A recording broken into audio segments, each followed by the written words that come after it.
Daddy?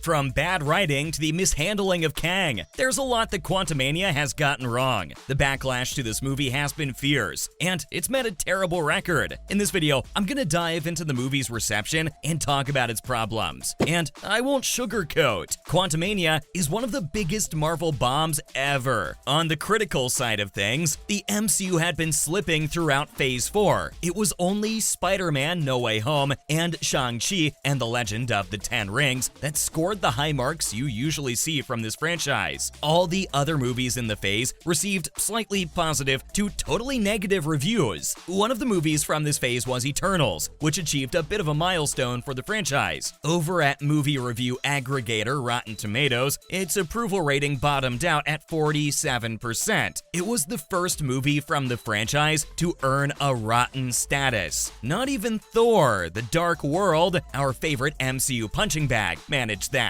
Oh, sorry, Scott. They're your friends. That's insensitive. I just really needed a win, you know?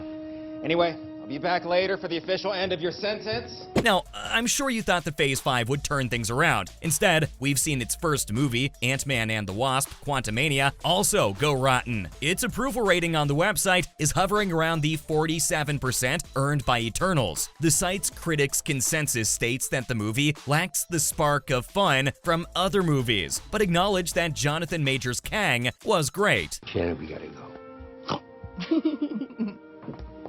I wish we could have put down our bags, tucked you back into your bed. Often, though, audience scores and critic scores can differ from each other. When it comes to Quantumania, however, everyone is on the same page. If Rotten Tomatoes is famous for aggregating critic opinions, CinemaScore is famous for aggregating audience opinions. Looking at CinemaScore, Quantumania has earned a grade of B. That doesn't sound too bad at first, hey? I'd be happy to walk away from a college course with a B grade, but Quantumania shouldn't be too happy about this result. It's kinda hard for a movie to dip below a CinemaScore of B. Want proof? Quantumania now has the same grade as Eternals, of course. It's also in league with the Ben Affleck Daredevil, its spin-off Elektra, the Jessica Alba Fantastic Four, and Ghost Rider. And the expression is land this fish. No, it's land the bird.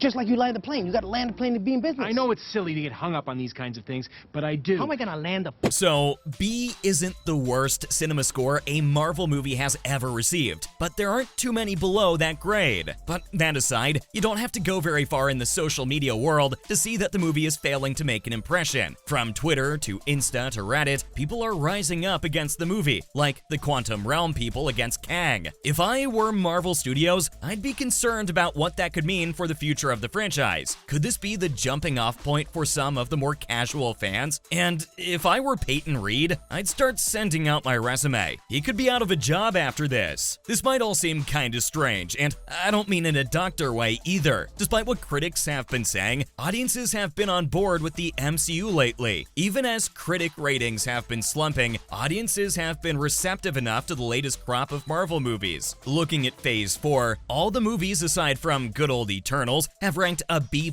or higher. Movies like No Way Home, Shang-Chi, and Wakanda Forever were huge hits for the franchise. So the fact that the Ant-Man threequel turned out to be a dud isn't reason enough to dismiss the MCU just yet. But it's worth looking into just why this movie is so despised. Scott? What are you two just standing around for?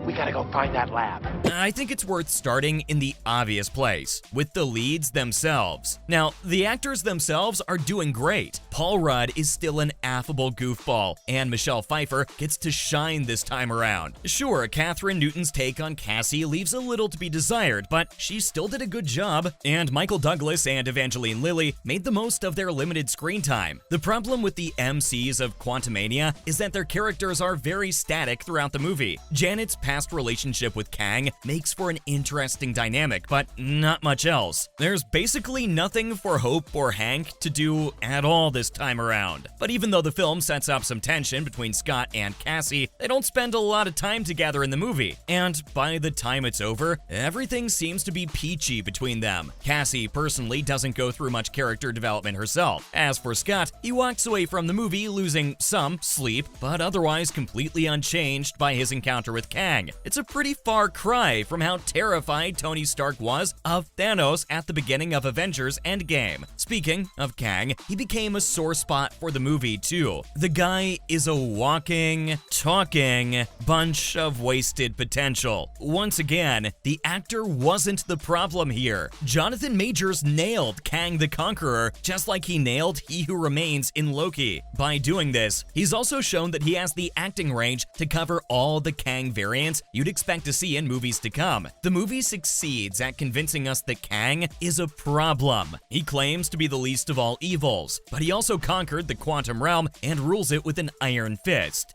When I was in prison, the only thing that got me through was Cassie. I could have been locked up for 100 years. I never would have forgotten her. It takes a quantum uprising, a swarm of hyper-intelligent ants, and the ant family to defeat him. And even then, Scott takes a brutal beating from Kang in the process. As a viewer, you'd definitely be convinced that Kang would be an Avengers-level threat if he got to the real world. So, he doesn't get out. He dies instead. I mean, I guess it looks like he does. The fact that the Conqueror dies at the end completely negates the entire setup. Half the purpose of the movie was to introduce us to him, but there's no point if he's just gonna be killed off. Not to mention that Kang was also killed at the end of the Loki show. Fans have also criticized the optics of Kang being defeated in an Ant-Man movie, of all places. Whose idea was all this anyway? Oh yeah, screenwriter Jeff Loveness is in hot water too. Although the movie was a collaborative effort between Loveness and director Peyton Reed, the latter hasn't caught much flack. The reason for that, of course, is that Reed also directed the previous two Ant-Man movies. Those got a much better reception. So who is Jeff Loveness anyway? He's a screenwriter who worked on the Emmys. He also wrote 238 episodes of Jimmy Kimmel. I doubt he got this gig for those credits though. I imagine Marvel Studios hired him because of his writing on a handful of episodes of Rick and Morty. I'm not sure why, to be honest. Is it because Rick and Morty also has a multiverse? So clearly, Loveness doesn't have any experience writing for the big screen. That lack of experience clearly shows in the writing of this movie. A lot of the comedy has a distinct Rick and Morty vibe to it, but the lack of character development and the handling of the villain feels a lot like an episode on TV. After all, TV characters may go through a journey over the course of a season, but one episode might not be significant on its own. This is a real problem, not just for Quantumania, but because this guy's already been given the keys to Avengers, the Kang Dynasty. While I hope he's a more seasoned writer and does better work for that movie, that won't do much to help Quantumania. That about covers all the reasons for this movie's quantum backlash. See ya.